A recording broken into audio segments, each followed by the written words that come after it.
Dans cette nouvelle vidéo de cette série des exercices de langage Python, toujours dans la partie des listes, nous allons écrire un programme qui demande à l'utilisateur de saisir n nombres qui sont stockés dans une liste L. Ensuite, le programme doit déterminer les éléments pics de la liste L.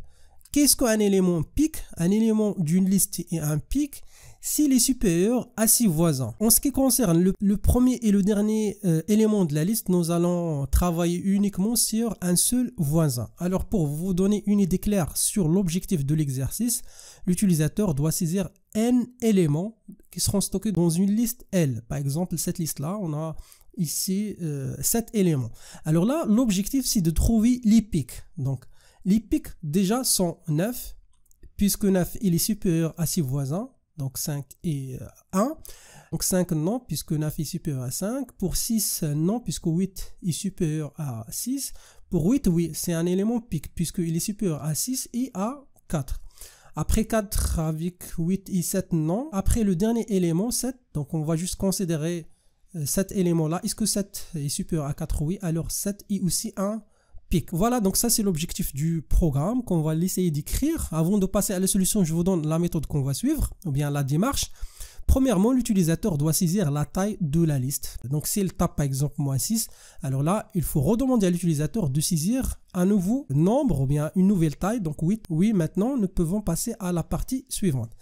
Alors la partie suivante consiste à remplir une liste L avec n éléments. Donc on suppose que l'utilisateur a choisi ces éléments-là pour la liste L. Après l'étape numéro 3, un élément de la liste est considéré comme un pic s'il satisfait l'une des conditions suivantes. Alors, il y aura 3 conditions. Alors, la première condition sera appliquée uniquement sur le premier élément de la liste, puisqu'il faut bien sûr comparer cet élément avec l'élément voisin, un seul élément. Dans ce cas-là, si la condition suivante est vérifiée, c'est-à-dire L0 est supérieur à L1, alors là, on peut considérer que L0 est un pic, sinon on fait rien, c'est-à-dire L0 n'est pas un pic. Alors ça c'est la première condition sur le premier élément de la liste. Dans ce cas-là, rien, donc L0 n'est pas un pic, on ne peut pas l'afficher.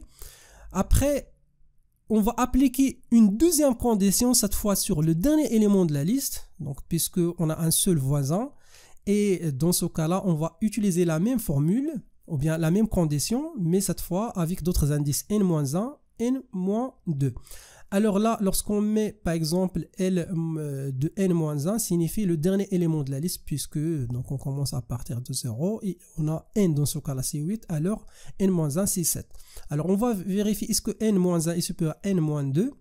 Dans ce cas-là, la condition est vérifiée, alors L-1, dans ce cas-là L7 est 1 pic. Voilà, donc on doit l'afficher par la suite. Ensuite, pour les autres éléments de la liste, on va appliquer la troisième condition, c'est-à-dire à partir de cet élément jusqu'à cet élément, l'avant-dernier. Voilà, on va appliquer la formule suivante. On va utiliser 2 conditions avec l'élément à gauche et l'élément à droite. Alors, par exemple, cet élément, il faut le comparer avec cet élément et cet élément. La même chose, cet élément, il faut le comparer avec cet élément et cet élément afin de décider est-ce que cet élément est un pic ou non. Et voilà, ça c'est la traduction de ce que je viens de dire.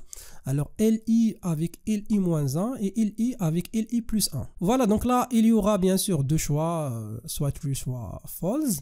Alors, on va commencer à partir de 15. Est-ce que 15 satisfait la condition? Oui. Donc, 15 est supérieur à 2 et supérieur à -12. Alors, 15 est un pic dans ce cas-là. Voilà, on doit l'afficher. -12, non. 1, oui. Donc, 1 est supérieur à -12 et supérieur à -5. -5, non. 7, non. 8 aussi, non. Voilà, donc pour nous, dans ce cas-là, les pics sont 15 à 9.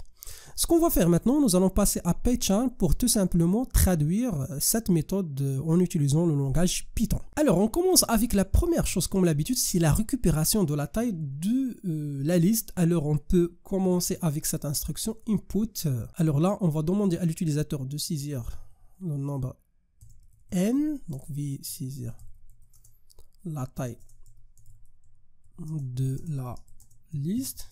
Voilà. Ensuite, l'étape suivante, on va utiliser la boucle while pour s'assurer que le nombre saisi par l'utilisateur est supérieur à normalement à 2. Alors pour cette raison, on va écrire la condition suivante. Donc while n est inférieur à 3, ce qu'on va faire, on va tout simplement refaire notre demande comme ça, ou bien ajouter cette instruction. Si n satisfait la condition, c'est-à-dire n supérieur ou égal à 3, alors nous passons aux étapes suivantes. Alors la première étape, on va déclarer une liste vide, comme ça, et on va demander à l'utilisateur de la remplir. Pour chaque élément, donc ou bien l'indice de chaque élément for in range, voilà, entre deux parenthèses, n, on va créer une liste à partir de 1 jusqu'à n-1, et pour chaque itération, on demande à l'utilisateur de fournir la valeur de l'élément en question. Voilà, donc là, i, voilà, alors voilà, alors là, on va afficher ce message-là et on va rester dans la même ligne afin de pouvoir récupérer cette valeur, voilà, égale, comme ça. Ensuite, pour la récupérer et l'ajouter directement, on peut ajouter l append, voilà, entre deux parenthèses, int, et entre deux parenthèses input. Voilà, donc ça c'est l'étape numéro 2. Maintenant l'étape numéro 3 consiste à faire quoi? À vérifier les 3 conditions. Alors on commence avec la première condition. Si la première condition, c'est-à-dire sur le premier élément de la liste L0 est supérieur à L1, directement on va dire que L0 est un pic. Alors là on va l'afficher, donc L 0. Alors là, pour éclaircir ce qu'on va faire, on va afficher un message. Donc là, on va écrire que les pics sont, voilà. Donc si cet élément ou bien cette condition est vérifiée, alors on va afficher ça. On passe, deuxième condition, c'est L de n-1 est supérieur à L de n-2.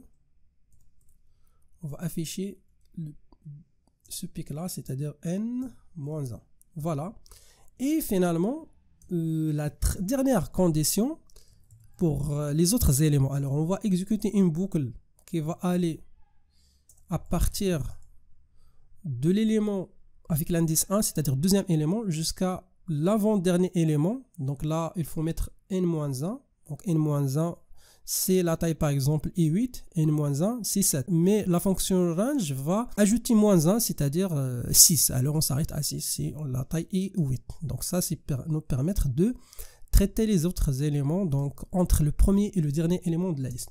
Alors là, si deux conditions sont vérifiées, c'est-à-dire de li est supérieur à l'élément précédent, c'est-à-dire li moins 1, et donc là et c'est and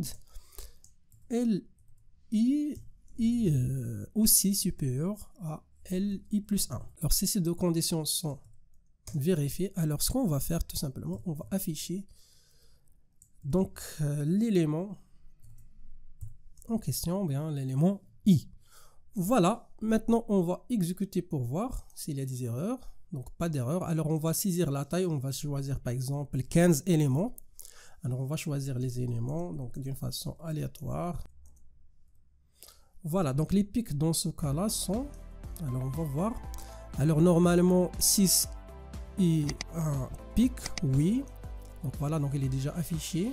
Voilà, 3 non, moins 9 non, 4 non, 8. Donc normalement 8 non, 9 oui, donc normalement 9 est un pic. Après 4 non, 6 non, 7 non, 15 non, 22 oui, donc là 22 est un pic, 3 non, 6 non, 45 oui, puisque il est supérieur à 6. Juste on compare 45 avec cet élément, c'est voilà, donc il est déjà affiché en premier temps. Voilà 2 pour 6 non, donc là 2 n'est pas un pic. Et voilà, ça c'est la solution de cet exercice, un exercice qui permet de détecter dans une liste les éléments pic. Si vous avez d'autres solutions, merci de les partager dans la section des commentaires.